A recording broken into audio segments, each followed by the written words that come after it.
Cette vieille dame vous remercie du fond du cœur. Dites-moi dans les commentaires de quelle région de France vous me regardez. Parfois, j'imagine mes paroles voyager dans des endroits où je n'ai jamais mis les pieds, et cela me remplit d'une joie inexplicable. Commentez aussi quelque chose que vous aimez faire. Je cherche de nouvelles activités pour m'amuser pendant mon temps libre et j'ai hâte de lire vos réponses. Commençons par le début. Quand j'étais encore la petite princesse de la maison, avant que l'obscurité ne franchisse la porte d'entrée déguisée en famille, je suis née en 1946, juste après la Seconde Guerre mondiale. Rennes était une ville bien différente de celle d'aujourd'hui. Nous habitions une grande maison près du centre-ville, avec un immense jardin où je jouais avec mes poupées de chiffon. Mon père, Albert, travaillait à la SNCF, un homme respecté qui rentrait toujours chez lui en costume impeccable, même après une longue journée.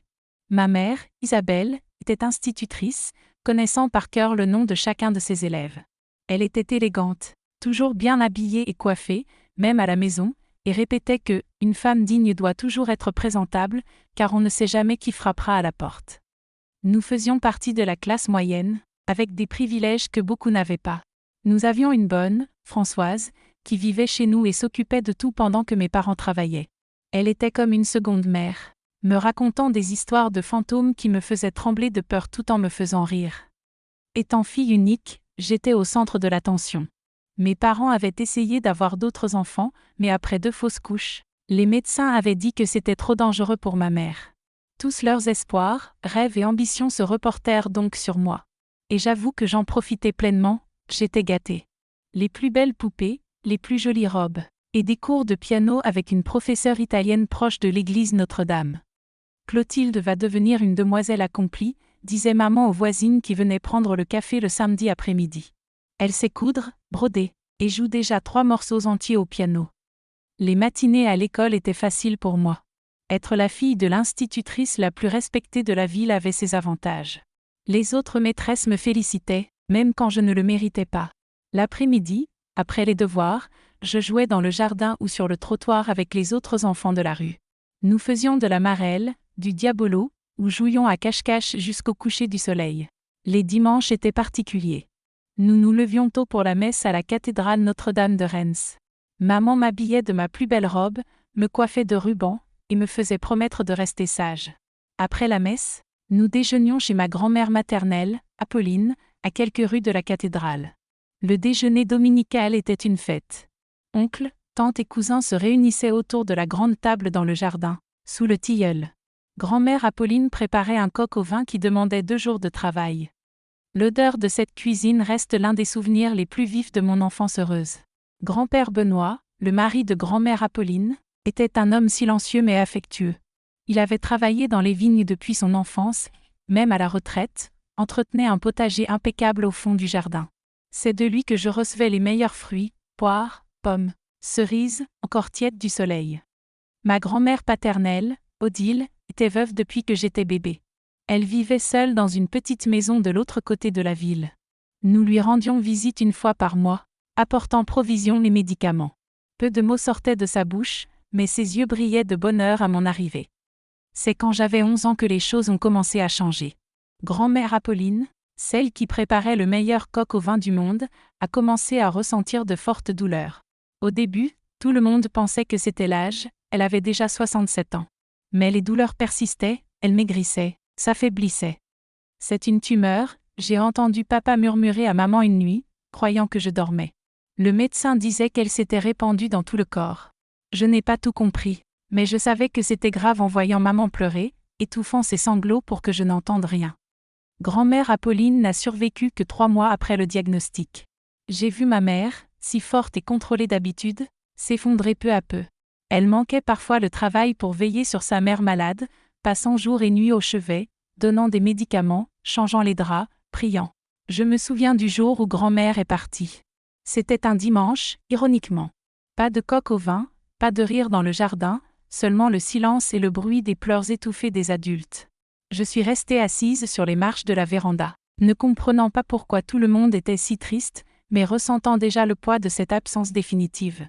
L'enterrement a eu lieu le lendemain. Toute la ville semblait au cimetière. Grand-mère Apolline était connue et aimée de tous. Maman était dévastée, appuyée au bras de papa, semblant qu'elle allait s'évanouir à tout moment. C'est ce jour-là que j'ai vu mon grand-père Benoît, veuf à plus de 70 ans, pleurer pour la première fois. Pas des pleurs ostentatoires, mais des larmes silencieuses coulant sur son visage ridé, alors qu'il fixait le cercueil descendre en terre. Dans les semaines qui suivirent, la vie essaya de reprendre son cours, mais une ombre demeurait dans notre maison. Maman était différente, distante. Elle essayait de me sourire, mais ce n'était plus le même sourire qu'avant. Papa faisait de son mieux pour maintenir tout en fonctionnement. Il m'emmenait et me ramenait de l'école, aidait Françoise avec les tâches de la maison, et essayait de remonter le moral de maman avec de petits cadeaux. C'est alors que mon grand-père Benoît a commencé à venir plus souvent à la maison. Au début, il ne venait que pour le déjeuner du dimanche, maintenant chez nous. Puis il a commencé à apparaître en semaine aussi. Ton grand-père est très seul dans cette maison, expliquait papa. Ta mère est la seule fille qui habite en ville. Tous tes oncles sont loin. C'est notre responsabilité de nous occuper de lui maintenant. J'aimais bien grand-papa. Il apportait toujours des bonbons dans sa poche et me racontait des histoires de son enfance dans les vignes, des sangliers qui apparaissaient dans les plantations, des parties de pêche dans la Marne, des fêtes de la Saint-Jean où il avait rencontré ma grand-mère. Des histoires simples, mais qui me faisaient voyager vers un temps que je n'avais jamais connu. Un jour, environ 2 mois après l'enterrement de grand-mère, mon père est rentré à la maison avec une expression sérieuse. Il a appelé maman et ils sont restés longtemps à parler à voix basse dans la cuisine. J'ai essayé d'écouter, mais Françoise m'a envoyé dans ma chambre faire mes devoirs. Au dîner ce soir-là, papa fit l'annonce. Clotilde, ton grand-père va venir habiter avec nous. Il ne peut plus rester seul dans sa maison. Elle est trop grande pour lui, et il commence à oublier des choses. Hier, il a laissé le gaz allumé, et cela aurait pu causer un incendie. Maman acquiesça de la tête, mais ses yeux étaient inquiets. Nous allons arranger la petite chambre du fond pour lui. Françoise aidera à apporter ses affaires demain. J'étais enthousiaste à cette idée. Avoir grand-papa à la maison signifiait plus d'histoire, plus de bonbons. Je n'avais pas remarqué combien maman semblait mal à l'aise, ni compris le regard d'échange prudent entre elle et papa. Comment aurais-je pu imaginer que cette décision, prise par amour et devoir familial, allait changer complètement le cours de ma vie? Comment aurais-je su que derrière ces histoires de vignes et ces bonbons se cachait un monstre qui détruirait mon enfance? Cette nuit-là, j'ai dormi tranquille, rêvant des histoires que grand-papa me raconterait chaque jour. Je ne savais pas que les vrais cauchemars étaient sur le point de commencer. Grand-papa Benoît est arrivé un mercredi matin, ne portant qu'une vieille valise en cuir et une boîte en carton contenant ses biens les plus précieux. J'étais à l'école quand il s'est installé dans la petite chambre du fond, derrière la buanderie, séparée de la maison principale par un petit couloir couvert. Maintenant, grand-papa va faire partie de notre routine, Clotilde, expliqua maman en préparant le dîner. Il est âgé et a besoin de nos soins. Sois une bonne fille et aide autant que tu peux. Au début, sa présence semblait être une bénédiction. Grand-papa se levait avant tout le monde, même avant Françoise. Il préparait déjà le café quand nous sortions tous du lit. Il avait une manière simple de s'y prendre, mais tout était toujours parfaitement fait. Il a remis en état le robinet qui fuyait depuis des semaines. Il a huilé le portail grinçant et planté un petit potager dans un coin du jardin. Mon père se réjouissait de voir qu'à ses 70 ans passés, grand-papa gardait encore force et vitalité. Monsieur Benoît a la main verte, disait-il avec approbation. C'est un homme habitué aux tâches exigeantes depuis son enfance. Les premiers signes que quelque chose clochait se sont manifestés discrètement, comme un voile sombre annonçant l'orage. J'ai remarqué que maman évitait de rester seule avec lui. Quand il entrait dans la cuisine pendant qu'elle préparait le repas, elle cherchait vite une excuse pour sortir ou me demandait de rester avec elle. À l'époque, je pensais que ce comportement venait simplement du deuil récent de la mort de grand-mère. Grand-papa s'est mis à me porter une attention particulière. Il ne se contentait plus de me raconter des histoires, il m'apportait aussi des petits cadeaux. Des rubans colorés pour mes cheveux, des bonbons de la confiserie du coin, même une poupée de chiffon qu'il avait confectionnée lui-même. Cela me remplissait de joie. Je n'avais jamais reçu autant d'attention d'un adulte, comme s'il avait tout le temps du monde pour moi. Environ 1 mois après son arrivée, j'ai perçu le premier vrai changement dans son attitude. Nous dînions tous les 4, moi, maman, papa et grand-papa. Françoise s'était retirée dans sa chambre du fond. Mon père racontait sa récente augmentation au travail. Avec cet argent, nous pourrions enfin envisager de m'inscrire au cours de danse que je réclamais depuis longtemps, disait-il en me souriant. J'étais sur le point de sauter de joie quand la voix de grand-papa a interrompu mes pensées. Danse, grogna-t-il, frappant sa fourchette contre l'assiette plus fort que nécessaire. Pourquoi gaspiller de l'argent pour des frivolités? Une fille doit apprendre des choses utiles. Cuisiner, coudre, gérer la maison. Ces histoires de sauter en chaussons, ce n'est que du temps perdu pour des gens oisifs de Paris. Un silence pesant s'est installé autour de la table. Mon père, si sûr de lui habituellement, se faisait tout petit face aux paroles tranchantes de grand-papa. Maman fixait son assiette, évitant le conflit. Papa, avec tout le respect que je vous dois, l'éducation de Clotilde est notre affaire, finit-il par répondre, sa voix moins assurée que d'habitude. Grand-papa laissa échapper un rire sec. Votre décision? Vous élevez cette gamine à votre guise. À mon époque, les enfants obéissaient, point final. Ils ne choisissaient pas ce qu'ils voulaient faire ou non. C'était la première fois que je voyais ce côté autoritaire de mon grand-père, mais je savais que ce ne serait pas la dernière. Peu à peu, il s'est immiscé dans chaque aspect de notre quotidien. Les horaires des repas, mes vêtements, même le volume de la radio pendant que papa regardait le match de football. Cette maison devient n'importe quoi, se plaignait-il. De mon temps, un homme qui se respecte gardait l'ordre dans son foyer. C'était comme s'il voulait tout contrôler, y compris les gens. J'ai remarqué que papa, pour éviter les conflits, cédait sur de petites choses. Maman, elle, devenait de plus en plus silencieuse et effacée.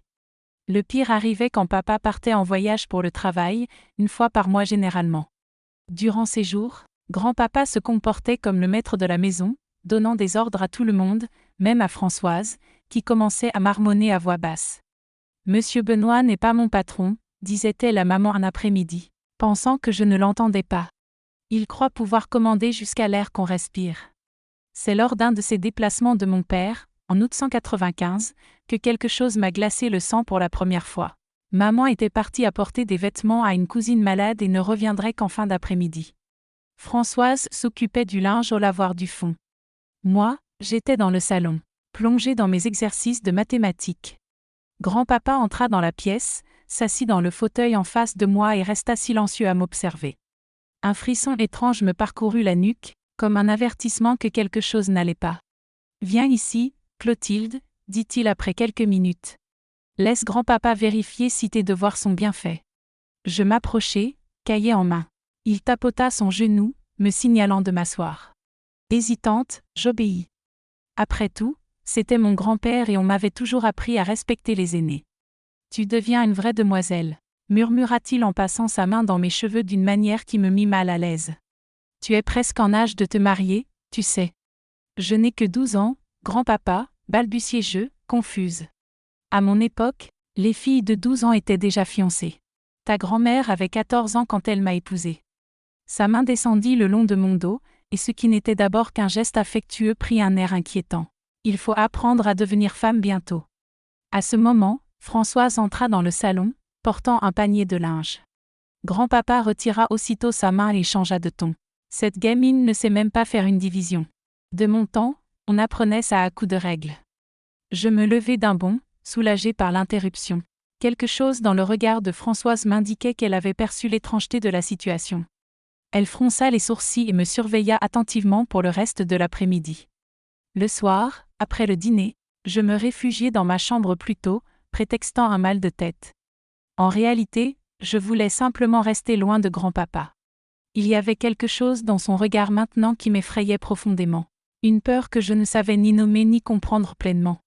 Allongée dans mon lit, j'entendis les voix de ma mère et de grand-papa résonner dans la cuisine. Au début basses, elles s'élevèrent peu à peu. « Albert est trop mou avec cette gamine », résonna la voix autoritaire de grand-papa dans le couloir.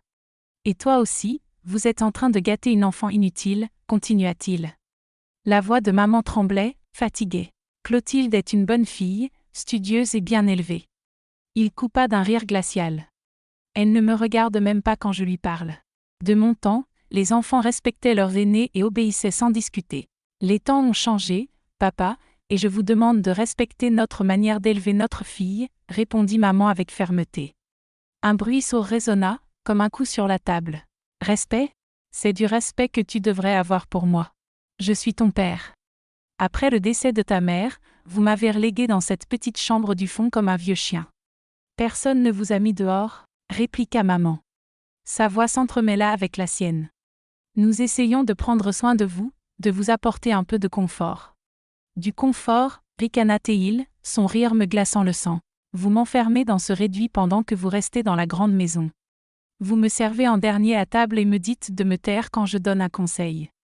Un silence pesant s'installa, puis la voix de maman s'adoucit. Si vous n'êtes pas heureux ici, vous pouvez retourner chez vous. Personne ne vous a obligé à venir, murmura-t-il avec un autre coup sec sur la table. C'est ça, tu veux te débarrasser de ton vieux père? Me renvoyer pour rester seule jusqu'à ce que je meure? C'est ainsi que tu rends hommage à ta mère?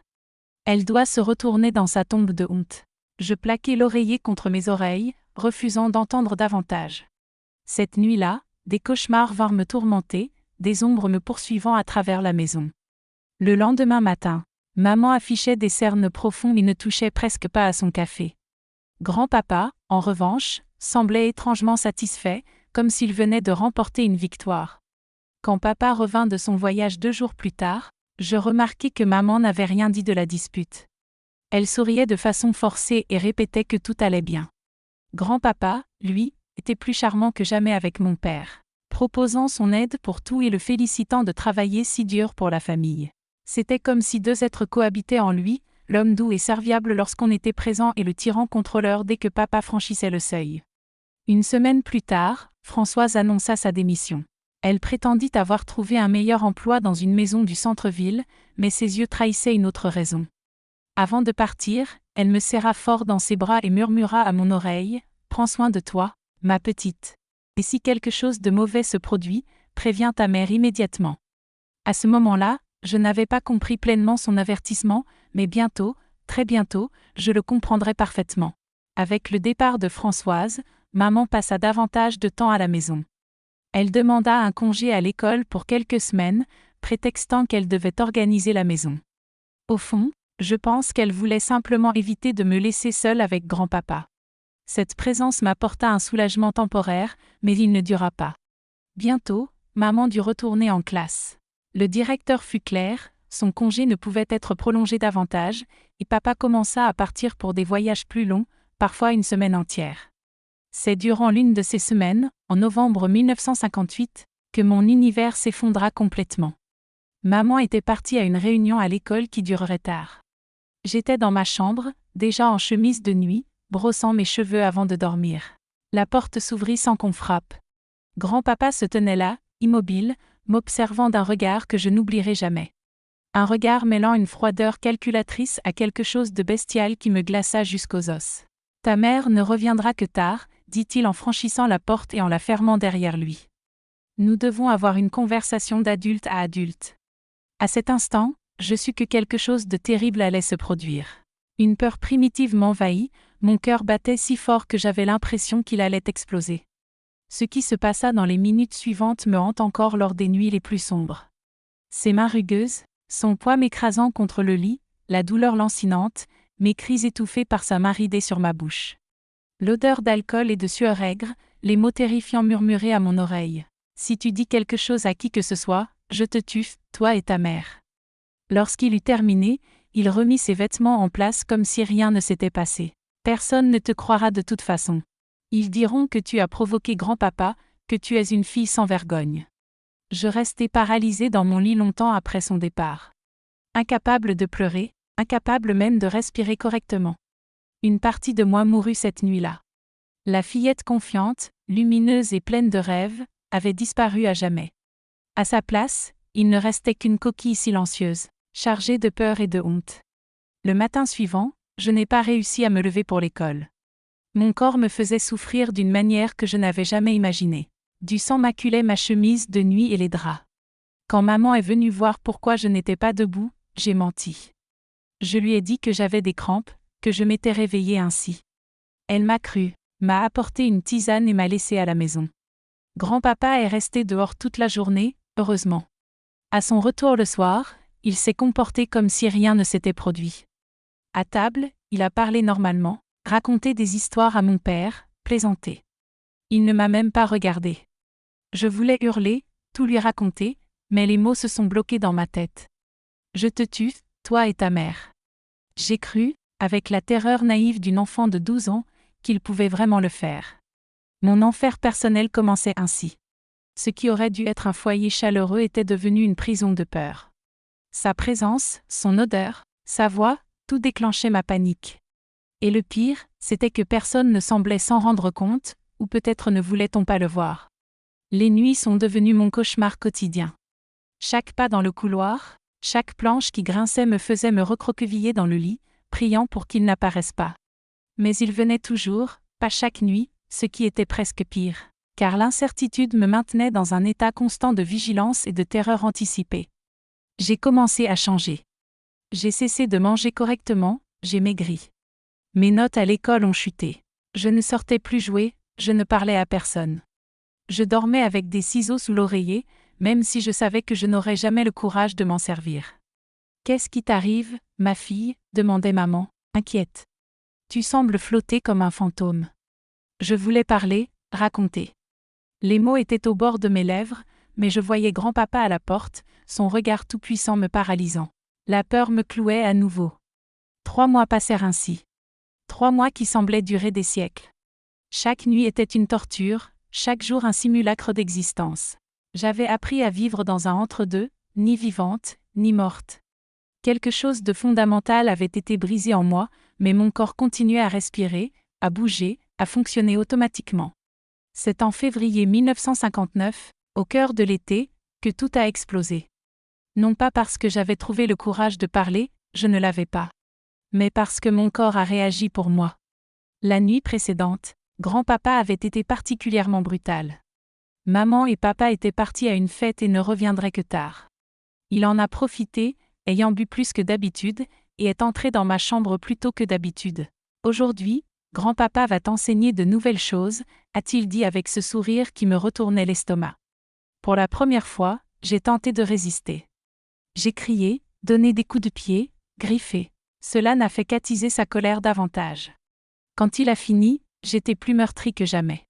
Mes bras portaient des traces violettes de ses étreintes trop fortes, des griffures zébraient mes épaules, et une coupure sur ma lèvre témoignait de ses frappes pour me faire taire. Le matin suivant, je n'arrivais pas à dissimuler mes blessures. C'était l'été, une chaleur étouffante pesait sur la maison. Maman est entrée dans ma chambre alors que je dormais encore.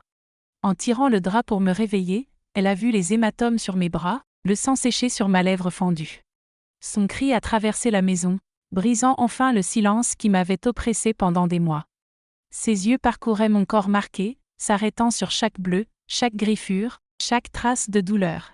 J'ai vu l'horreur s'écrire sur son visage alors que la compréhension frappait enfin. « Mon Dieu, Clotilde, qui t'a fait ça ?» Elle s'est assise au bord du lit, les mains tremblantes, effleurant mes bras meurtris. Je ne pouvais rien répondre. Un homme étranglait la gorge, bloquant toute parole. Après des mois à porter ce secret, je ne savais pas par où commencer. Comment prononcer ces mots qui briseraient l'illusion de sécurité? Comment dire à ma propre mère que son père, l'homme qu'elle avait accueilli dans notre maison, détruisait ma vie nuit après nuit? Papa est apparu à la porte, encore en train de boutonner sa chemise de pyjama, les cheveux en bataille, l'air surpris de quelqu'un qui venait de se réveiller. « Qu'est-ce qui s'est passé ?» a-t-il demandé, alarmé par le cri. Ses yeux se sont écarquillés en me voyant. Je ne l'avais jamais vu ainsi, pâle, choqué, les pupilles dilatées, les mains crispées en points blancs. Pendant un instant terrible, j'ai cru que grand-papa surgirait aussi, entrant dans la chambre avec son air de fausse inquiétude, prêt à inventer un mensonge. Mon corps tout entier s'est tendu à cette pensée. Mais c'est cette peur visible, cette terreur évidente, qui a permis à ma mère de comprendre. J'ai vu le moment exact où la vérité a traversé son visage. Ses yeux se sont remplis de larmes, et elle a couvert sa bouche pour retenir un cri. C'était lui, n'est-ce pas? A-t-elle murmuré, la voix tremblante. Je n'avais pas besoin de répondre. Mon silence, mes larmes enfin libérées, le tremblement incontrôlable de mon corps, ont confirmé ce qu'elle redoutait. Papa a vacillé, comme frappé en plein cœur. Il a regardé maman, puis moi, puis encore maman, cherchant une explication qui n'existait pas, un sens à l'horreur absurde. « Depuis combien de temps ?» a demandé maman, tenant mes mains, les yeux plongés dans les miens.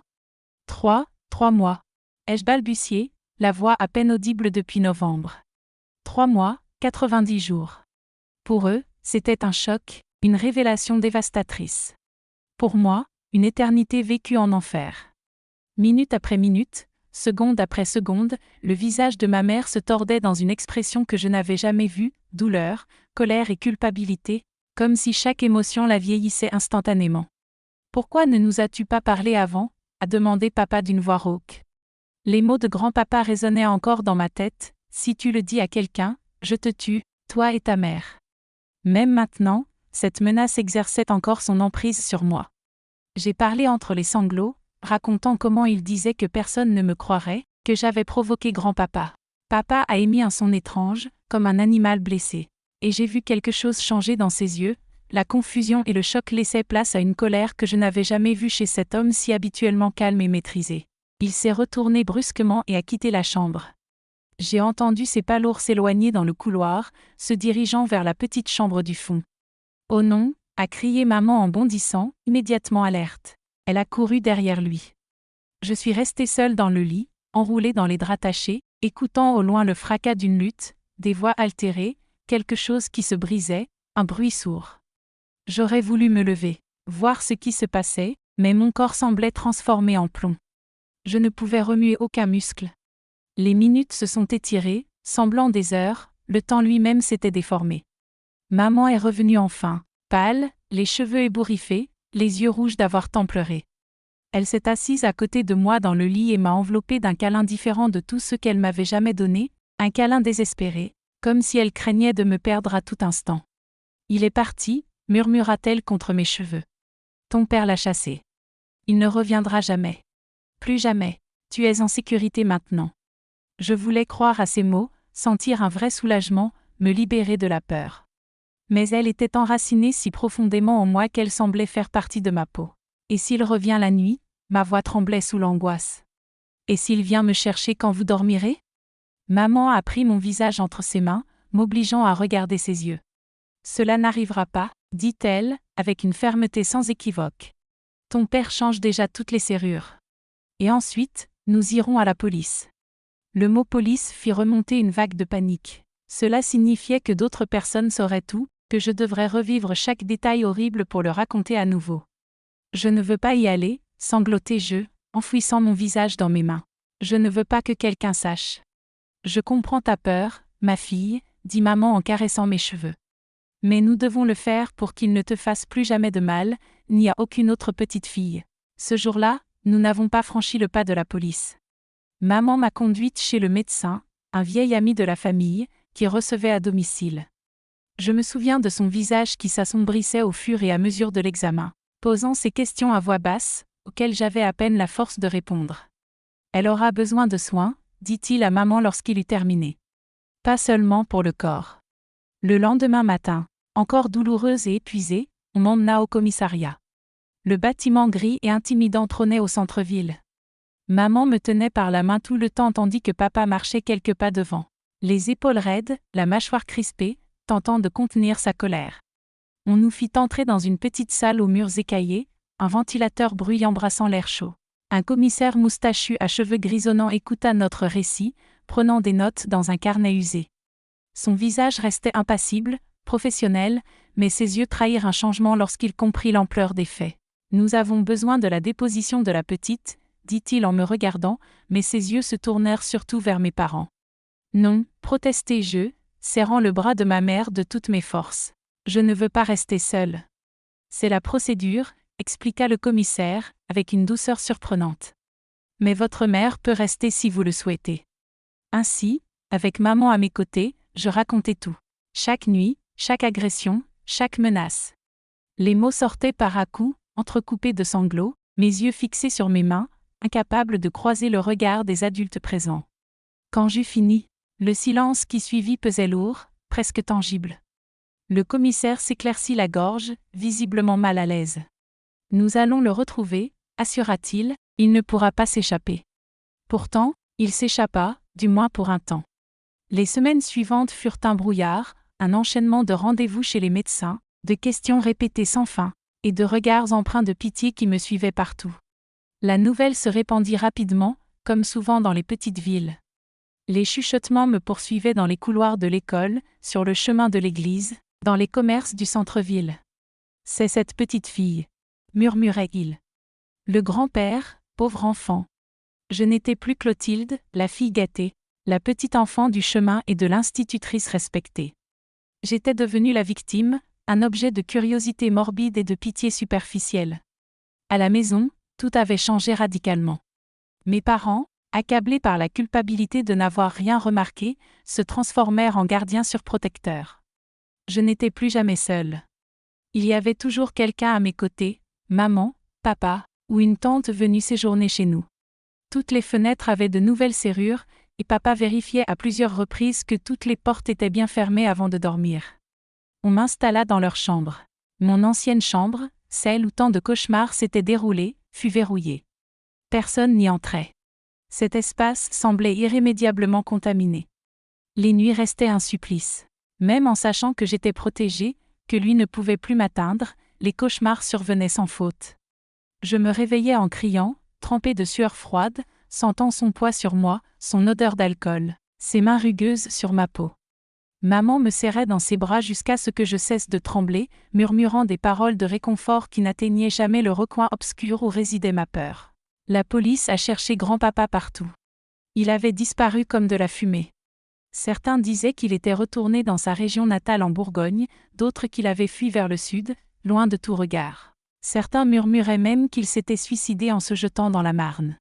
Je ne crus aucune de ces histoires. Dans mon cœur d'enfant terrorisé, j'étais convaincue qu'il rôdait encore, m'observant, attendant le moment parfait pour accomplir sa menace. En avril 1959, 2 mois après la découverte, je commençais une thérapie. C'était rare à cette époque.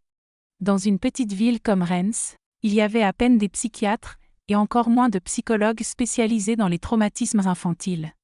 Mais mes parents remuèrent ciel et terre pour trouver de l'aide. Maman vendit même ses bijoux pour payer les consultations à Paris, où nous nous rendions une fois par semaine.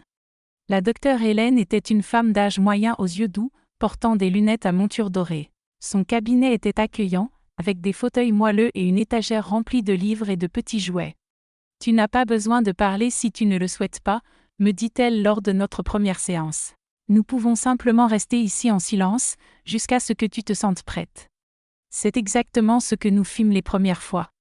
Je m'asseyais, regardais par la fenêtre. Parfois je prenais un jouet et le manipulais distraitement, sans but. Elle se contentait de m'observer, prenant quelques notes de temps en temps, sans jamais me presser. « Ce qui t'est arrivé n'a jamais été de ta faute », a-t-elle dit un jour, rompant notre silence quotidien. Rien de ce que tu as fait ou omis n'a provoqué cela. La responsabilité est entièrement la sienne. Ces mots, simples et directs, m'ont frappé comme un éclair. Je n'avais jamais réalisé à quel point je me blâmais pour ne pas avoir parlé plus tôt, pour n'avoir pas résisté, pour avoir cru à ces menaces. Mais j'aurais pu crier, ai-je murmuré, laissant mes larmes couler librement. J'aurais pu tout raconter à maman dès le premier jour. J'étais une enfant confrontée à des choses qu'aucun enfant ne devrait jamais affronter. Le docteur Hélène m'a répondu, « Tu as fait ce qu'il fallait pour survivre et tu as tenu. Cela montre que tu es plus forte que tu ne le crois. » Forte? Je ne me sentais pas forte. Je me sentais brisée, salie, irrémédiablement abîmée. Je ne serai plus jamais comme avant, ai-je avoué, laissant s'exprimer ma plus grande peur. Je ne serai jamais normale. Normal est un mot compliqué, a-t-elle dit, inclinant légèrement la tête, pensive. Tu ne seras plus comme tu étais, c'est vrai. Personne ne reste identique après un traumatisme. Mais cela ne veut pas dire que tu ne peux pas mener une vie pleine, heureuse et significative. Je voulais la croire. Je voulais désespérément croire qu'un avenir m'attendait, au-delà de cette horreur, au-delà de la peur constante, au-delà des nuits blanches et des cauchemars. Mais la pluie est arrivée, torrentielle, semblant ne jamais finir. Le ciel restait gris, comme un miroir de mon âme. La police avait presque abandonné toute recherche de grand-papa. L'affaire a été classée, même si le commissaire a promis qu'il serait arrêté s'il réapparaissait un jour. C'est à ce moment, quand l'espoir semblait le plus lointain, que maman et papa ont commencé à évoquer l'idée de déménager. Quitter Reims, recommencer ailleurs, là où personne ne connaissait notre histoire, où je ne serais pas la petite fille de l'affaire. Paris peut-être, a suggéré papa pendant le dîner.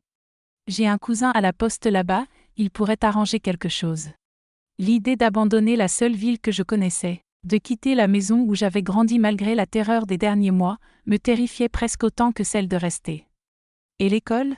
Et mes amis, ai-je demandé, bien que je sache que je n'avais presque plus d'amis. La plupart s'étaient éloignés après le scandale, par honte ou par crainte des parents qui ne voulaient pas que leur fille soit mêlée à notre histoire. Il y a de meilleures écoles à Paris, a dit maman en forçant un sourire. Et tu te feras de nouveaux amis, des amis qui ne savent rien, qui ne te jugeront pas de cette façon. Je comprenais ce qu'elle voulait dire, le regard des autres désormais rempli de pitié, de curiosité morbide ou de cette gêne maladroite de ceux qui ne savent pas quoi dire. Peut-être, pensais-je. Peut-être que recommencer ailleurs était exactement ce dont j'avais besoin. Un endroit où personne ne connaissait notre histoire, où je pourrais être simplement Clotilde, pas la victime. Un endroit où aucun coin de rue ne réveillerait de terribles souvenirs, où aucune ombre ne me ferait imaginer sa présence. Quand j'ai laissé cette pensée franchir pour la première fois mon esprit, j'ai senti un frémissement d'espoir. Bientôt, papa a serré ma main sur la table et a murmuré. Dès que j'aurai confirmé l'emploi, ce sera fait, peut-être dans quelques semaines. Cette nuit-là, allongé dans le lit improvisé de la chambre de mes parents, je fixais le plafond tandis que la pluie battait contre les fenêtres. Pour la première fois depuis longtemps, je me suis autorisée à rêver à ce nouveau départ, une maison neuve, une école différente, des visages inconnus qui ne savaient rien de mon passé. Peut-être que là-bas, je pourrais recoller les morceaux brisés de moi-même. Peut-être que là-bas, un jour, je dormirai sans peur. Mais avant que ce plan puisse se réaliser, avant que je ne quitte cette ville et les souvenirs qui me hantent à chaque coin, quelque chose est arrivé. Quelque chose d'imprévu, qui allait révéler des forces en moi dont j'ignorais l'existence. C'était début juin, presque 4 mois après que mes parents avaient découvert l'abus. La tempête que nous croyions derrière nous revenait avec une violence totale, et cette fois, je me retrouvais au centre de l'ouragan, sans refuge, forcé d'affronter le monstre de mes cauchemars une dernière fois. C'était un samedi. La pluie tombait doucement sur Reims, cette pluie triste qui ne lave rien, mais alourdit tout. J'avais passé la matinée à aider maman à trier des vêtements pour le don. Nous préparions le déménagement, sans date précise encore. Papa était parti en ville régler des affaires à la banque. Nous étions seuls à la maison. Comme toujours depuis ce jour fatidique, portes et fenêtres étaient verrouillées. Le son de la sonnette a déchiré le silence comme un coup de tonnerre. Maman et moi nous sommes figés, surpris et effrayés. Nous n'attendions personne. Nos amis et notre famille savaient qu'ils devaient prévenir avant de venir. C'était devenu une règle de sécurité incontournable. « Reste ici », a ordonné maman, le visage soudain tendu. Du salon, j'ai entendu ses pas prudents s'approcher de la porte, sa voix appeler « Qui est là ?» La réponse était étouffée par la pluie, mais le timbre m'était familier. C'était Madame Thérèse, notre voisine d'en face, veuve, toujours bienveillante envers moi. Maman a entrouvert la porte, laissant juste passer la chaîne de sécurité. « Isabelle », a dit Madame Thérèse, sa voix pressante, inhabituelle. « Il faut que je vous dise quelque chose. C'est à propos de, enfin, c'est à propos de votre père. » Mon sang s'est figé dans mes veines. La simple évocation de sa présence suffisait à me clouer sur place. « Qu'est-ce qu'il y a ?» La voix de maman était tranchante, presque un couteau. « Il est de retour. » Madame Thérèse a murmuré, si bas que j'ai dû tendre l'oreille pour comprendre. « Je l'ai aperçu hier soir, dans la rue derrière chez nous. J'en suis certaine, c'était lui. Il a changé, barbe longue, plus maigre, mais c'était bien lui. » Mes jambes ont flanché, et je me suis accrochée au mur pour ne pas tomber. Le monstre de mes cauchemars était revenu, probablement pour accomplir sa menace. « Vous en êtes absolument sûr ?» La voix de maman tremblait légèrement. « Absolument », a confirmé Madame Thérèse. « Il ne m'a pas vue. Il faisait sombre, mais je devais vous prévenir pour que vous fassiez attention. » J'ai entendu maman la remercier, refermer rapidement la porte. Quand elle est revenue dans le salon et m'a vue appuyée contre le mur, pâle comme un linge, elle n'a pas eu besoin de poser de questions. Mon visage disait tout. « Je vais appeler ton père », a-t-elle dit, essayant de garder son calme, mais la peur dans ses yeux trahissait la même terreur que la mienne. 20 minutes plus tard, papa est arrivé, trempé par la course sous la pluie, le visage fermé, un masque de fureur contenu. « Je pars au commissariat tout de suite », a-t-il annoncé, encore debout dans l'entrée, l'eau goûtant de ses cheveux et de ses vêtements. « Ils doivent l'arrêter. Il est en fuite depuis des mois. Et s'ils ne font rien, » a murmuré maman, la question que nous redoutions tous. La police ne s'était guère donné de mal la première fois. Pourquoi serait-ce différent maintenant ? Une discussion tendue s'est engagée dans la cuisine, voix basse, ponctuée de regards vers moi, silencieuse à table. Papa parlait de fuir cette nuit-là, de se réfugier chez des proches dans une autre ville, de sécuriser la maison en attendant, peut-être même d'engager quelqu'un pour la protéger. Puis, au milieu de cette conversation angoissée, la lumière s'est éteinte. La maison s'est plongée dans l'obscurité, à peine percée par les éclairs que l'orage projetait contre les fenêtres. Un silence absolu nous a enveloppés, nous confrontant à notre vulnérabilité soudaine. « Ce n'est que la pluie », a dit papa finalement, essayant de paraître sûr de lui. « Je vais chercher des bougies. » Pendant qu'il partait au garde-manger chercher bougies et allumettes, maman s'est approchée de moi. Elle a tiré une chaise, s'est assise à côté de moi, et a serré ma main dans l'obscurité. « Tout va bien se passer », a-t-elle murmuré, sa voix trahissant sa propre inquiétude. C'est alors que nous avons entendu le bruit. Un craquement léger, comme si quelqu'un tentait de forcer la porte du fond, celle donnant sur le jardin, près de la petite chambre où grand-papa avait vécu. Papa est revenu en courant du garde-manger, oubliant bougies et allumettes. « Vous avez entendu ça ?» Sa voix était tendue. Avant que nous puissions répondre, un craquement plus fort retentit. Cette fois, aucun doute possible, quelqu'un essayait réellement d'entrer par la porte du fond. « Enfermez-vous là, je vais voir ce que c'est », a ordonné papa à voix basse, pressante. « Non », ai-je crié, agrippant son bras, le désespoir me tordant la poitrine. L'idée de nous séparer, de laisser papa affronter seul ce qui pouvait très bien être grand-papa en train de pénétrer dans la maison, m'a glacé le sang. Un autre craquement retentit, suivi du bruit net du bois qui cède. Quoi qu'il se soit passé, quelqu'un était entré. À cet instant, j'ai compris que nous étions pris au piège. La maison n'avait que deux sorties, la porte d'entrée et celle du fond. Cette dernière était désormais compromise. Pour atteindre la porte principale, il nous aurait fallu traverser tout le salon exposé. Comme s'il lisait mes pensées, papa nous a entraînés vers le placard de la cuisine, un espace étroit où nous rangions balais et produits ménagers. « Restez ici », a-t-il chuchoté. « Ne faites aucun bruit. » Blottie dans ce recoin étroit, maman m'a serré contre elle, étouffant jusqu'au souffle de notre respiration. J'ai entendu papa quitter la cuisine, ses pas légers résonnant sur le plancher de bois que je connaissais si bien. Les minutes qui ont suivi ont été interminables. Chaque seconde semblait s'étirer alors que nous tentions de capter le moindre son venant de la maison, au-delà du tambourinement de la pluie et du rugissement occasionnel du tonnerre. Puis des voix sont apparues, d'abord étouffées, puis plus distinctes. La voix de papa, tendue et furieuse, et une autre voix que j'ai immédiatement reconnue et qui m'a fait trembler sans contrôle dans les bras de ma mère. Lui, grand-papa. Le monstre était revenu. Je ne distinguais pas les mots exacts, seulement le ton, accusation, dénégation, colère croissante. Les voix s'approchaient de la cuisine depuis le salon. « Ta fille !» La voix de grand-papa s'est soudain imposée, tranchante comme un rasoir. « Tes filles mentent à la télévision et croient que... » « Ferme-la !» a hurlé papa. « Sors de ma maison, et je jure devant Dieu que cette fois je t'élimine. » Un bruit de lutte, des corps qui se heurtent, quelque chose qui se brise. Maman m'a serré encore plus fort, ses larmes silencieuses mouillant mes cheveux. « Je ne partirai pas sans que cette menteuse parle », a crié grand-papa. « Elle doit avouer qu'elle a tout inventé. Regardez ce que vous m'avez fait. Vous m'avez transformé en fugitif, en criminel. » Un fracas retentit, le bruit d'un corps tombant lourdement sur le sol. Maman n'a plus pu supporter. Elle a poussé la porte du placard et m'a entraînée avec elle. La scène que nous avons découverte dans la cuisine, éclairée uniquement par les éclairs, resterait gravée à jamais dans ma mémoire. Papa était tombé près de la table, un filet de sang coulant de son front. Grand-papa se tenait debout, une bouteille brisée à la main, visiblement l'arme qu'il avait utilisée contre lui. En nous voyant, son visage s'est tordu en un sourire inhumain. « Vous voilà », a-t-il dit, avançant vers nous. L'ingrate de ma fille et la menteuse de ma petite fille. Il était méconnaissable, barbe blanche longue et sale, yeux injectés, vêtements trempés collant à son corps maigre. L'odeur d'alcool, de sueur et de haine le suivait comme une aura. La peur m'a paralysée comme tant de fois auparavant, mais quelque chose de nouveau est survenu. Une colère inattendue, une fureur accumulée pendant ces mois de terreur et de souffrance a explosé soudain, balayant la peur. « Je n'ai pas menti », ai-je crié, ma voix résonnant étrangement adulte à mes oreilles. « Tu sais ce que tu as fait, tu le sais. » Grand-papa a semblé stupéfait un instant.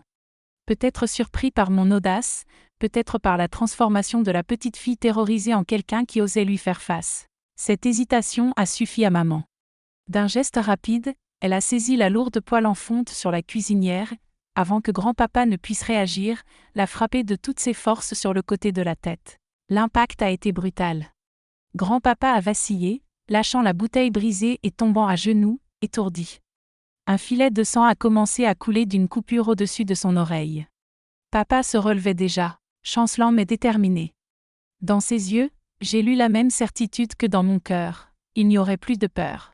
Il n'y aurait plus de fuite. Cette nuit-là, d'une manière ou d'une autre, le cauchemar prendrait fin. Tout s'est déroulé comme au ralenti après ça. Même blessé, grand-papa a tenté de se redresser, s'agrippant au bord de la table pour garder l'équilibre. Ses yeux, embués par la douleur et l'alcool, se sont fixés sur moi avec une haine pure et glaciale. « Toi » a-t-il grogné en avançant péniblement. « Tu as tout détruit. » Papa s'est interposé immédiatement, plaçant son corps entre nous. Maman, en un éclair, a couru vers le téléphone mural qui, miraculeusement, fonctionnait encore malgré la panne de courant, et a composé rapidement. « Police » a-t-elle crié. « S'il vous plaît, venez vite. » Rue des Acacias 247. Il a envahi notre maison. Il tente d'attaquer notre fille. Grand-papa, comprenant qu'il était coincé, a fait une dernière tentative désespérée. D'un geste surprenamment rapide pour un homme de son âge, il a saisi un couteau de l'évier et s'est jeté sur papa. Tout s'est enchaîné à une vitesse vertigineuse. Papa a esquivé et a essayé de désarmer grand-papa. Une lutte brève mais violente a éclaté. La lame du couteau a capté la lumière d'un éclair tandis qu'il se battait pour le contrôler. Puis un cri. Le couteau a chuté au sol avec un tintement métallique. Grand-papa a reculé, serrant son propre bras, le sang s'écoulant entre ses doigts. À ce moment précis, les lumières sont revenues, inondant la cuisine d'une clarté presque surnaturelle après tant de ténèbres. La scène est restée figée comme une photo macabre. Papa, haletant, le front ensanglanté. Maman tenant encore le téléphone, les yeux grands ouverts. Grand-papa appuyé contre le mur, blessé. Et moi, debout au milieu de la cuisine, témoin de la fin d'un cauchemar qui avait duré si longtemps. Au loin, des sirènes se sont mises à retentir, s'approchant rapidement. Grand-papa a regardé autour de lui comme un animal acculé, cherchant une issue, mais il n'y en avait aucune. Toutes les sorties étaient de l'autre côté de la maison, bloquées par nous. C'est alors que j'ai vu quelque chose se briser dans ses yeux. Ce n'était ni regret ni honte, rien d'humain. Juste la réalisation qu'il avait tout perdu, qu'il n'avait plus aucun pouvoir sur nous, que son impunité touchait à sa fin. « Vous ne savez pas ce que vous avez fait » a-t-il murmuré en glissant le long du mur jusqu'à s'asseoir, tenant son bras blessé. « Vous ne savez pas. » Quelques minutes plus tard, la maison a été envahie par les policiers. Grand-papa a été arrêté, menotté malgré ses protestations faibles et douloureuses. Je me souviens de son dernier regard posé sur moi alors qu'on l'emmenait dehors. Un regard qui n'avait plus le pouvoir de me terrifier, parce que désormais, je savais quelque chose qu'il ignorait. J'avais survécu.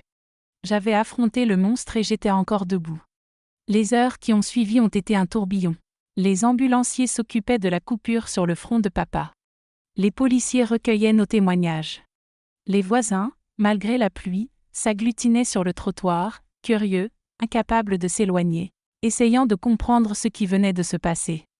Je restais assise dans le salon, enveloppée dans une couverture qu'on m'avait jetée sur les épaules. Je regardais toute cette agitation avec un sentiment étrange de détachement. C'était comme si tout cela se déroulait pour quelqu'un d'autre, pas pour moi. Ce n'est que lorsque tout le monde a fini par partir que la réalité a commencé à s'imposer. Les policiers promettant de revenir le lendemain pour compléter leurs questions. Les ambulanciers assurant que personne n'avait besoin d'aller à l'hôpital. Et les voisins, enfin dispersés à contre-cœur. Nous étions tous les trois dans le salon, épuisés, tentant encore de digérer ce qui venait de se passer. Un silence étrange planait alors. Pas le silence lourd de la peur qui avait été notre ombre constante pendant des mois, mais un silence différent, presque paisible. « C'est fini » a murmuré papa, la voix basse mais ferme. « Il ne te fera plus jamais de mal, Clotilde, plus jamais. » Pour la première fois depuis des mois, j'ai cru ces mots. Le cauchemar était terminé. Pas comme nous l'avions prévu, pas comme nous l'avions imaginé, mais terminé quand même. Cette nuit-là, j'ai dormi pour la première fois sans cauchemar. Un sommeil profond, réparateur, qui semblait laver un peu de l'horreur accumulée dans mon jeune esprit. Le lendemain matin, une sensation étrange m'a envahi. Il m'a fallu quelques secondes pour la reconnaître. C'était l'espoir. Une petite flamme fragile, mais réelle, que la vie pouvait peut-être redevenir douce. Grand-papa a été formellement accusé et incarcéré. Le procès, quelques mois plus tard, a été rapide. Tout était accablant, surtout après qu'il ait pénétré dans notre maison, confirmant chaque accusation par ses propres gestes. Il a été condamné à 12 ans de prison. Je ne l'ai jamais revu après cette nuit dans la cuisine. Je n'ai jamais voulu le revoir. Des années plus tard, j'ai appris qu'il était mort en prison, victime d'une crise cardiaque lors de la 5e année de sa peine. Cette nouvelle n'a apporté ni joie, ni tristesse, juste un étrange vide, comme si un chapitre particulièrement douloureux de ma vie venait enfin de se refermer. Quelques mois plus tard, nous avons déménagé à Paris. Nous avions besoin d'un nouveau départ. Loin des souvenirs. Loin des regards. Loin des chuchotements qui, même après la condamnation de grand-papa, persistaient encore. À Paris, peu à peu, nous avons recommencé à reconstruire notre quotidien. J'ai poursuivi mes séances avec la docteure Hélène, qui m'a aidé à comprendre que ce que j'avais vécu ne me définissait pas, que j'étais bien plus que cette violence subie. Maman a repris l'enseignement dans un établissement plus vaste, où personne ne connaissait notre histoire. Papa a décroché un bon poste à la poste, grâce à l'intervention du cousin qu'il m'avait mentionné. Petit à petit, la vie a repris ses couleurs. Le chemin a été long et semé d'embûches. Il y a eu des moments de recul, des retours de peur intenses, des nuits où les cauchemars refaisaient surface aussi vifs qu'auparavant. Mais chaque jour, chaque petite victoire, se faire un nouvel ami, réussir à passer une nuit entière sans se réveiller en criant, parler de ce qui s'était passé sans s'effondrer représentait un pas vers la guérison. À l'âge de X ans, j'ai rencontré Robert, un jeune homme doux et patient, qui deviendrait mon mari quelques années plus tard. Il a été le premier à l'extérieur de ma famille et de la thérapie à qui j'ai confié mon histoire. Sa réaction, pleine de compassion, de colère en mon nom, mais jamais de condescendance, a été une étape cruciale de ma reconstruction. La vie a continué son cours. Je me suis formée pour devenir institutrice, comme maman. J'ai épousé Robert à 23 ans. Nous avons eu 3 enfants formidables, 2 garçons et une fille. J'ai connu la joie d'être mère, puis grand-mère, et maintenant arrière-grand-mère. J'ai construit une vie pleine de sens, riche d'amour et de projets. Aujourd'hui, en regardant en arrière, je comprends enfin que la docteure Hélène avait raison. Ce que j'ai vécu ne m'a pas défini. Oui, cela m'a transformée. Comment aurait-il pu en être autrement? Mais cela n'a jamais dicté qui je deviendrais. Ce chapitre était terrible, mais il ne constitue pas toute mon histoire. J'ai appris que guérir ne veut pas dire oublier. Parfois, guérir, c'est se souvenir sans que la douleur ne nous dévore. C'est porter les cicatrices sans se laisser paralyser par elles. C'est transformer sa douleur en force, en compassion pour les autres, en sagesse pour distinguer la lumière de l'obscurité en nous tous. Et peut-être surtout, j'ai compris que survivre n'était que le commencement. Le véritable triomphe, c'est de vivre pleinement, authentiquement, avec courage malgré les blessures, les peurs, les pertes. C'est pour cela que je raconte mon histoire aujourd'hui. Non pas pour choquer ou susciter la pitié, mais pour qu'une autre petite fille, une femme, ou toute personne portant des blessures invisibles sache qu'elle n'est pas seule. Que même l'obscurité la plus dense finit par céder. Qu'il y a une lumière de l'autre côté, attendant ceux qui trouvent la force de continuer à avancer. Le verdict du procès résonne encore dans ma mémoire comme si c'était hier. Coupable, a décrété le juge en frappant son marteau. Grand-papa a écopé de 12 ans de prison, mais aucune sentence n'aurait suffi à réparer ce qu'il avait fait. Même en sachant qu'il était derrière les barreaux, mes blessures intérieures restaient ouvertes. Le lendemain du procès, maman, papa et moi avons eu une conversation sérieuse dans notre cuisine. L'air était lourd, non seulement à cause de la condamnation de grand-papa, mais parce que nous sentions qu'une part de justice, plus profonde, restait encore en suspens. Papa a murmuré en passant la main dans ses cheveux déjà parsemés de blanc. Même avec une bonne conduite, il pourrait sortir avant terme, et nous vivrions toujours sur nos gardes. Maman a soupiré, ses yeux trahissant le poids qu'elle portait depuis trop longtemps. La douleur de savoir que son propre père, celui qui aurait dû protéger sa famille, avait brisé l'innocence de sa fille unique. Nous devons trouver une solution définitive, a-t-elle dit avec une détermination que je ne lui avais jamais vue. Quelque chose qui assure qu'il ne pourrait jamais me nuire à nouveau. C'est là, dans cette cuisine, que l'idée a commencé à prendre forme. Pas un plan de vengeance ni de violence, car mes parents n'ont jamais été de ce genre. C'était un plan de protection, un moyen de reprendre nos vies en main, de reconstruire un avenir où cet homme ne pourrait jamais nous atteindre. Nous allons quitter Reims, a déclaré papa. Pas seulement changer de ville, mais disparaître complètement. Recommencer ailleurs, là où il ne pourrait jamais nous retrouver, même s'il sortait un jour de prison. Paris avait d'abord été notre idée, mais cela paraissait trop prévisible. C'était le premier endroit où il penserait nous chercher s'il retrouvait la liberté. Nous avions besoin de quelque chose de plus radical, de plus sûr. Le Sud, a proposé maman, me surprenant. Ma cousine Dorothée s'était installée à Marseille depuis des années et disait que c'était un autre monde, une vie différente. Là-bas, personne ne nous connaîtrait. Marseille. Le nom sonnait comme une promesse, un souffle d'exotisme et de nouveaux départs. Près de 100 km de Reims, séparés non seulement par la distance, mais par des paysages, un climat et une culture totalement différents. Et le travail, l'école de Clotilde, la maison, a demandé papa, préoccupé par les besoins de la famille. Nous vendrons tout, a répondu maman avec une fermeté qui m'a impressionnée. Nous changerons de nom si nécessaire. Nous ferons tout ce qui sera nécessaire pour te protéger. Je les ai regardés, émerveillés par leur détermination, par l'amour qu'ils me montraient. Ils étaient prêts à abandonner tout ce qu'ils avaient construit, leur sécurité, leur maison, leur proximité avec la famille et les amis, pour me donner une chance de recommencer. Qu'en penses-tu, Clotilde ? A demandé papa en se tournant vers moi. Es-tu prête pour un nouveau départ ? Pour laisser tout ça derrière ? J'ai regardé autour de la cuisine, vers les murs qui avaient été témoins de tant de souvenirs, certains heureux, d'autres terribles. J'ai pensé à l'école où tout le monde me regardait avec pitié ou curiosité morbide. J'ai pensé aux rues de Reims, toujours empreintes d'ombre, chaque coin rappelant ce qui s'était passé. Oui, ai-je répondu, sentant pour la première fois depuis des mois un souffle d'enthousiasme. Je veux partir, je veux recommencer. Les préparatifs pour notre nouvelle vie ont commencé en toute discrétion. Nous ne voulions que personne ne sache où nous allions, pas même certains parents encore en contact avec nous. Papa n'a confié qu'à son supérieur, inventant une histoire de problèmes de santé nécessitant un traitement dans un climat différent. Nous avons vendu la maison à un couple de Lyon qui n'est même pas venu visiter. Ils ont acheté par l'intermédiaire d'un agent immobilier, attirés par le prix sous le marché que nous avions proposé pour accélérer la vente. Les plus gros meubles ont été inclus dans la vente. Le reste a été donné ou vendu par petits lots afin de ne pas attirer l'attention. Maman avait écrit à sa cousine à Marseille pour demander de l'aide afin de trouver une maison à louer, des informations sur les écoles et les opportunités d'emploi. Les lettres passaient par une adresse intermédiaire, chez une collègue de confiance, pour éviter que quelqu'un de la famille de grand-papa puisse nous localiser. En 2 mois, tout était prêt. Nous avons quitté Reims à l'aube d'octobre 1959, alors que la ville dormait encore.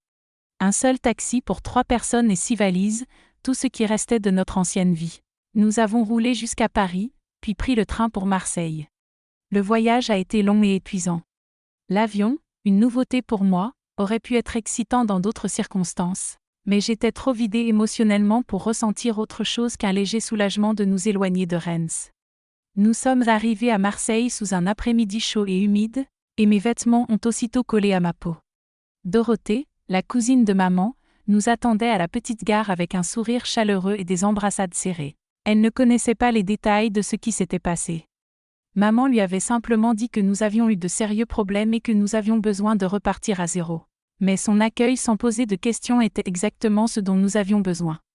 Marseille en 1959 était fascinante, si différente de tout ce que je connaissais que j'avais parfois l'impression d'avoir traversé une frontière vers un autre pays, pas seulement un autre département. Les couleurs éclatantes, les odeurs puissantes de fruits et d'épices, la chaleur constante, la pluie qui tombait chaque après-midi comme un rendez-vous immuable, le rythme plus lent de la vie. Tout cela créait la sensation que nous avions réellement laissé notre passé derrière nous. Nous avons loué une petite maison aérée dans le quartier de la Belle de Mai, pas très loin de chez Dorothée. Papa a trouvé un emploi dans une entreprise d'import-export grâce à un contact de Dorothée. Le salaire était inférieur à celui de son ancien travail à la poste, mais le poste offrait des perspectives de progression. Maman, après quelques semaines de recherche, a été engagée comme institutrice remplaçante dans une école primaire. Pour moi, l'adaptation a été un défi plus délicat. L'école était totalement différente. L'accent des gens, leurs expressions inconnues, les habitudes, Même le goûter avait des goûts qui m'étaient étrangers. Durant les premières semaines, je restais quasiment seule, me tenant à l'écart dans les coins de la cour pendant les récréations. Mais peu à peu, quelque chose de surprenant s'est produit. Éloignée de l'endroit où tout le monde me connaissait comme la petite fille de l'affaire, j'ai commencé à redécouvrir qui j'étais. J'ai lentement réappris à être simplement Clotilde. Personne ici n'avait connaissance de mon passé. Personne ne me scrutait avec cette combinaison de pitié et de curiosité morbide. Cet anonymat était libérateur. Ma première véritable amitié s'est nouée avec Irène, une fille au teint hâlé et au sourire facile, qui s'est installée à côté de moi. Elle m'a prise sous son aile, décidant que j'avais besoin de m'initier aux coutumes locales. « Tu parles drôle », riait-elle en imitant mon accent du Nord. « Viens, je vais te montrer ce qu'est une vraie bouillabaisse, pas cette soupe de poisson de là-haut. » Avec Irène, j'ai découvert le vieux port. J'ai goûté des fruits dont j'ignorais l'existence. J'ai appris à naviguer sur les calanques qui encerclaient la ville. Sa présence, insouciante et joyeuse, était un baume pour mon esprit marqué par le passé. À la maison aussi, j'ai vu mes parents se transformer et s'adapter. Papa a abandonné ses costumes formels, inadaptés au climat marseillais, et a opté pour des chemises légères à manches courtes. Maman a laissé pousser ses cheveux et les portait souvent détachés, un détail qui me semblait extraordinaire. Ces petits changements symbolisaient quelque chose de plus grand. Nous nous autorisions à devenir d'autres personnes, laissant derrière nous non seulement l'horreur vécue, mais aussi les versions rigides de nous-mêmes d'avant. Bien sûr, tout n'était pas simple. Il y avait des nuits où je me réveillais en criant, trempée de sueur froide, persuadée d'avoir entendu la voix de grand-papa dans le couloir. Des jours où un homme plus âgé dans la rue, lui ressemblant vaguement, me paralysait de peur. Des instants où le simple claquement d'une porte me faisait paniquer. J'ai poursuivi la thérapie avec une nouvelle psychologue, la Dr Marthe, à qui maman a confié toute la vérité pour qu'elle puisse m'aider efficacement. Ce n'était pas identique aux séances avec la Dr Hélène à Paris, mais progressivement, nous avons construit une relation de confiance. Le traumatisme ne disparaît pas simplement parce que vous avez changé d'adresse, expliquait la Dr Marthe lors de nos premières séances. Mais on peut apprendre à porter cette histoire d'une manière qui ne vous empêche pas de vivre pleinement. C'est exactement ce que nous avons commencé à faire, pas à pas. Apprendre à intégrer notre passé sans qu'il ne domine notre présent. 1 an après notre installation à Marseille, papa a reçu une lettre. Elle venait de l'avocat qui s'était occupé de la vente de notre maison à Reims. Le message était bref et direct. Grand-papa était mort en prison. Une crise cardiaque soudaine, lors du déjeuner au réfectoire. Papa et maman ont longuement hésité à me l'annoncer. J'ai fini par l'apprendre par hasard, à force d'écouter derrière les portes, une habitude restée de Reims. Quand je les ai confrontés à ce que j'avais entendu, maman m'a prise dans ses bras, les larmes aux yeux. « Il ne peut plus te faire de mal, ma fille, plus jamais », a-t-elle dit. Je n'ai rien ressenti immédiatement. Ni soulagement, ni joie, ni tristesse. C'était comme si la nouvelle concernait un étranger, quelqu'un que je connaissais à peine. Et en un sens, c'était vrai. L'homme qui m'avait fait tant de mal n'était pas mon grand-père, c'était un monstre qui avait emprunté son visage. Le véritable impact est venu plus lentement, dans les jours et semaines qui ont suivi. J'ai compris que nous n'avions plus besoin de regarder par-dessus notre épaule, ni de cacher notre localisation. La peur qu'il sorte un jour de prison et nous retrouve s'était finalement dissipée. C'était comme si un poids immense avait été retiré de nos épaules. Notre vie à Marseille n'était plus une fuite, mais simplement notre vie. Quand j'avais 15 ans, papa a été promu chef de service dans l'entreprise d'import-export. L'augmentation de salaire nous a permis d'acheter une maison plus grande, plus lumineuse, près du parc Borély.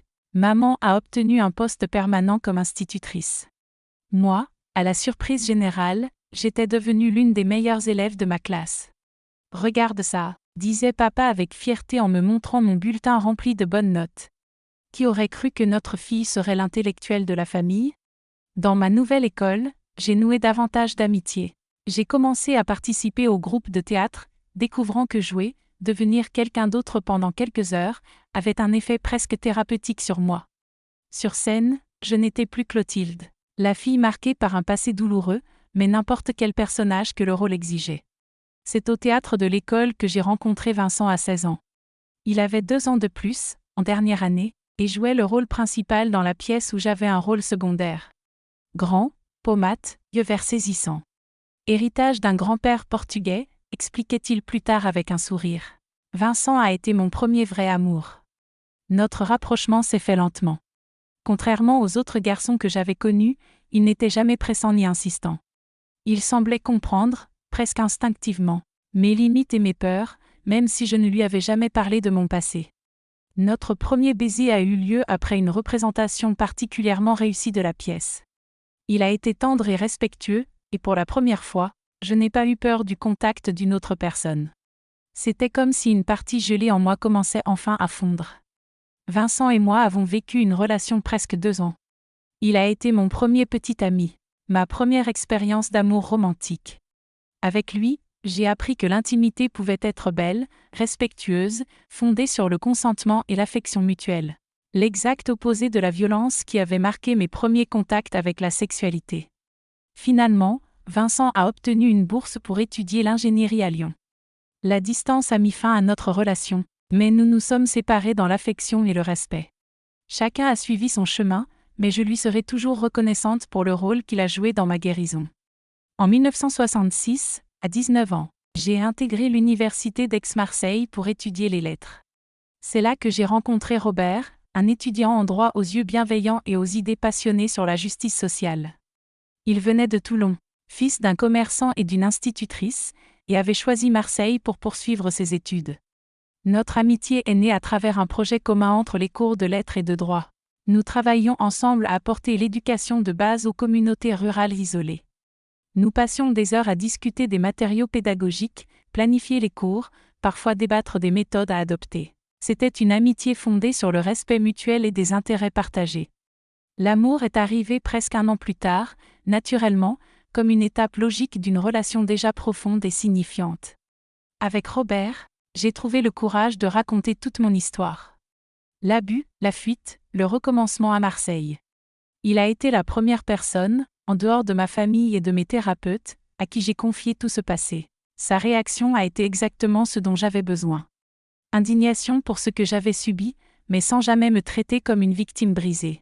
Une compassion sans faille et surtout une compréhension que mon passé faisait partie de moi mais ne me définissait pas. Tu es la personne la plus forte que j'ai jamais rencontrée, m'a-t-il dit en tenant mes mains. Et je t'aime exactement telle que tu es, avec toutes tes cicatrices et toute ta force. Nous nous sommes mariés en 1970, j'avais 23 ans, lui 25. La cérémonie a été petite mais joyeuse, à l'église Saint-Jean-Baptiste près de notre maison. Mes parents, visiblement émus, m'ont accompagné à l'autel ensemble, rompant avec la tradition mais avec un sens profond pour notre famille, qui avait traversé tant de cauchemars unis.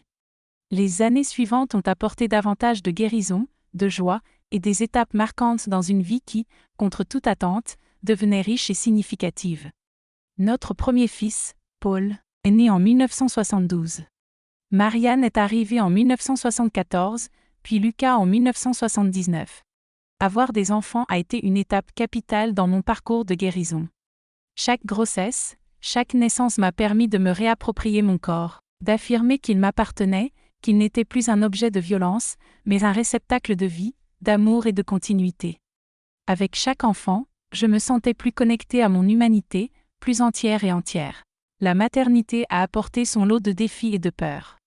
Je me surprenais souvent à être surprotectrice, surtout avec Marianne. La terreur qu'un événement similaire puisse frapper ma fille me réveillait parfois au milieu de la nuit, me faisant transpirer à froid. Il m'a fallu un long travail sur moi-même et quelques séances supplémentaires de thérapie pour trouver l'équilibre entre protéger mes enfants et leur permettre de vivre librement, sans le poids de mon traumatisme. Mes parents ont été des grands-parents formidables, présents et aimants, mais respectant toujours notre espace. Papa a pris sa retraite et s'est investi auprès des petits-enfants, leur apprenant à pêcher, à bricoler, à profiter des petits plaisirs de la vie. Maman a continué à enseigner jusqu'en 1985, avant de se consacrer pleinement à son rôle de grand-mère. La vie a continué, avec ses joies et ses peines, comme pour toutes les familles. J'ai perdu mon père en 1990, d'une crise cardiaque soudaine, la même qui avait emporté son bourreau des années auparavant. L'ironie n'a pas échappé à personne. Maman a vécu plus longtemps et s'est éteinte paisiblement en 2003, entourée de ses enfants, petits-enfants et même quelques arrière-petits-enfants. Robert et moi avons poursuivi notre chemin ensemble, construisant une vie que je n'aurais jamais cru possible dans les jours sombres de 1958. Il est devenu un avocat respecté, spécialisé dans les droits de l'homme et les causes sociales.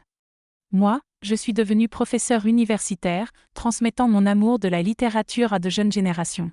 Nos enfants ont grandi et fondé leur propre famille.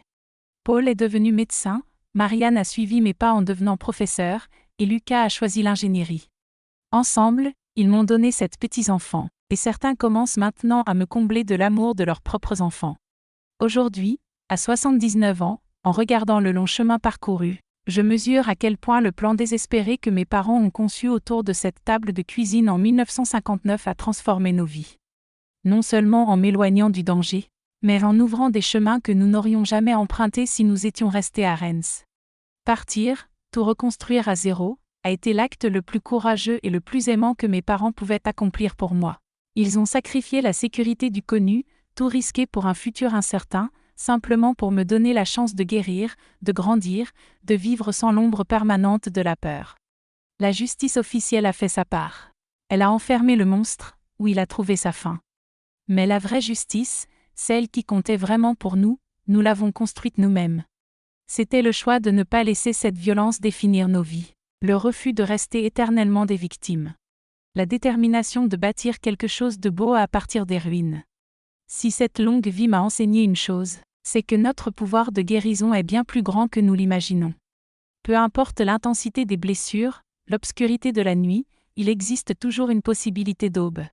Toujours un chemin vers la reconstruction, vers la rédemption, vers la joie.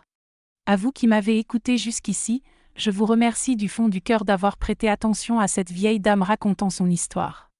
Si mon parcours a touché votre cœur, je vous invite à laisser un like et à vous abonner à la chaîne Mémoire de grand-mère. Chaque abonnement me rappelle que cela valait la peine d'ouvrir mon cœur et que mes paroles peuvent apporter un peu de réconfort ou de force à quelqu'un traversant sa propre vallée d'ombre. Dites-moi dans les commentaires de quelle région de France vous me regardez. J'aimerais savoir jusqu'où mes mots voyagent. Et si vous avez, vous aussi, des histoires de résilience comme la mienne, n'hésitez pas à les partager. Nous sommes tous plus forts que nous le croyons. Et nos cicatrices, même si elles ne disparaissent jamais complètement, peuvent devenir des marques d'honneur. Elles racontent non seulement ce que nous avons traversé, mais surtout la façon dont nous avons survécu. Jusqu'à la prochaine vidéo, mes chers amis.